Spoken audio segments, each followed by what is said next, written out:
Alright fam, welcome home. It's Cap. As we in the theater tonight, we're gonna be reacting to a short horror film, man. It's called The Grot in the Grotto. Now we gonna go ahead and see what the fuck they talking about on here, man. I got my strawberry cough, but I ain't coughing right now. You know what I'm saying? You know what I mean? And it's gonna make sure y'all motherfuckers tune in. You know what I'm saying? Y'all wanna go ahead and here, go ahead, cause it's late at night. Go ahead, hit that. Go ahead. You alright? You okay? Alright. Alright, man. We're gonna go ahead. Oh, and this short film is from Older, man. So we were just gonna go ahead and hop into it, tune in to Rottweiler Kelly, tune in over here each and every day and night, tune in over here to Older. I'm gonna start doing shout out videos, man. I got a new schedule coming, new intro and outro coming pretty soon, man. So just keep tuning in. There's none left on the streets, or until Mr. Deppman tells us to stop. The first step's persuading the poor fellows through the door, of course, but well, the guard comes down and their hopes come up once the surviving Spice Girls have switched on the local lights. Once they're inside the facility, it's simply a matter of following the process. We sit them down in a big, comfortable chair, very similar to the one they'll have once they're in the grotto. And then we begin phase one. The phrase we most commonly hear at this point is, I haven't seen this much food in ages. And so they guzzle it, every morsel, very swiftly. One recruit last year didn't even bother with the silver, bless him, just picked up the plate and tipped the whole lot down his gob. Right. Once they've eaten their fill, we give them another, piping hot, not a second between seconds. Now, there does tend to be a little waver at that point, but they do always eat the second one voluntarily. Right. Wow. Eat the second one voluntarily. They do usually refuse the third one at first. Well, not refuse per se. They ask if they can take it away with them. They haven't realized yet. So we explain to them that either they eat it now or they can't have it at all. That usually does the trick. The phrase we most commonly hear at that point is, I couldn't eat like this every day. And the second they've agreed to every clause, well, then the festive season can begin.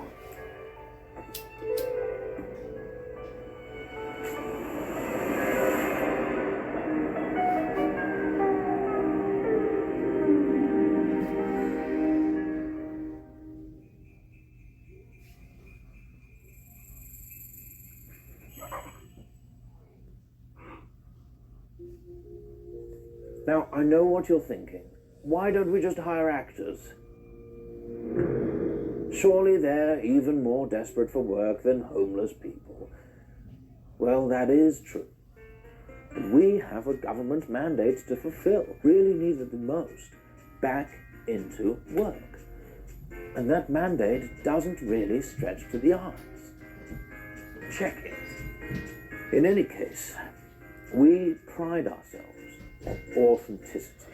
Think about the children, for crying out loud. They'll know if it's an actor behind the beard. And when they find out he's not real, it breaks their little hearts. I've seen it happen.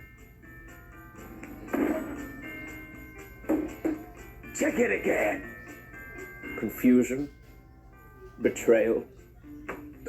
They can't understand why their parents lied to them for so many years. What else were they lying about?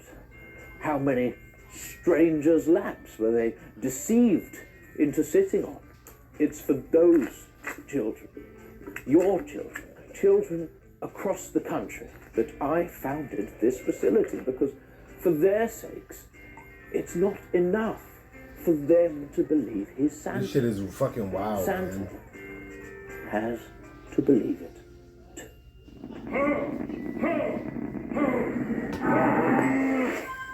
The whole process usually takes, depending on their resilience. Once they're good and ready, we ship them off to grottos up and down the country. the most authentic Santas money can buy. And as for the most common phrase we hear at that point, well, I'm sure you can guess what that is. Merry Christmas. Thank you. Come December 27th, mind you, they have, of course, fulfilled their contractual obligations, and so we simply release them from their employment and put them back where they were in the first place. We do give them their pay, of course, and a little bottle of sherry as a parting gift.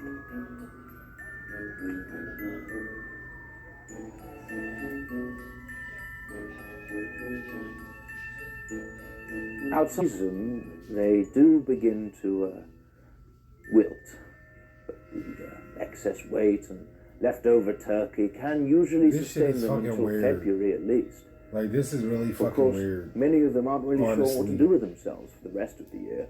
I saw one recruit last July trying to give passing school children a Christmas present that he'd made out of an old shoe and some vomit. You can tell I'm not feeling this, because this is... Then the summer passes, of course. The leaves turn to brown and then fall. And then it's Halloween again. We usually start the process just after Halloween. Yeah. And carry on until either there's none left on the streets. Right. Or until Mr. Debenham tells us to stop. Oh, what the fuck? What?